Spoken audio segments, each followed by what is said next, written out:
There was a man. He lived in the 1920s, 1930s. His name was Easy Eddie. Easy Eddie was a super empowered attorney. And he was so good that he was hired by the Chicago Mafia, which was led in those days by someone named Al Capone. He was such a good lawyer. He knew the law so good, and he had so many connections, and he could manipulate things in such ways that no matter what charges they had on Al Capone or his people, they couldn't put any of them in jail. They couldn't convict him of anything. And because he was such a good lawyer, he was so valuable that the Mafia gave him enormous amounts of money. He had private airplanes. He had practically an entire city block of property with a beautiful mansion, the best of cars, the best of everything. And his son, he could do anything he wanted. But Easy Eddie was thinking, I've given my son everything. Everything money could buy. But there's one thing I haven't given my son. I haven't given him an example of a father that he could be proud of. And he thought about this for some time. And Easy Eddie came to the conclusion, the only way I could give my son a father with a legacy of a good name is I have to help the government put the Mafia in prison. Because the Mafia was killing people, and he was getting them off. Getting people addicted to drugs and alcohol, and he was getting them off. Extorting innocent little store owners who are struggling for their life, pay us so much a month or we're going to bomb your store. And they bomb him, and he was helping them. He helped the FBI. He testified. And many of the biggest people in the Mafia were put in prison. He knew full well that he would be killed for doing this. And one day he was riding in his car and another car came by and several people with machine guns filled his body with bullets and he laid on the street dead. He paid a very high price to give his son a father who he could be proud of. That's a high price. But for him it was worth it. Now I'm going to tell you another story. There was a man, he was in the United States Air Force during World War II. And he was on a battleship called the USS Lexington. And he took off from his ship with a squadron of other airplanes, maybe 6 or 7, to go fight against the Japanese.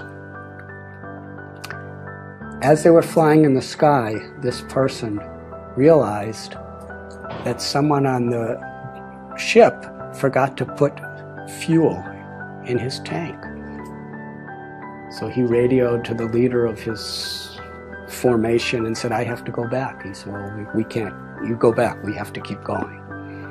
On his way back, he saw about 9 Japanese bombers coming toward the USS Lexington to sink the boat. And there were thousands of people on the boat. He was alone, and there were 9 of them. And he decided, I have to stop them.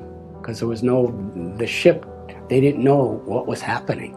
So he single-handedly charged at these 9 airplanes and was shooting and shooting and shooting. And he actually had 2 of them fall into the ocean. And then he ran out of bullets and they were shooting at him and attacking him. And he was so enthusiastic and so fearless that he was flying at these different planes that were shooting at him, and he was knocking off their wings. And finally, after 5 of the 9 sank, the other 4 thought, this man is completely crazy. Let's get out of here. And they all flew away. And he came back, his plane was all beaten up, and the people of the USS Lexington actually saw what was happening. But they weren't prepared. He was the first person in the U.S. Air Force in World War II to get the U.S.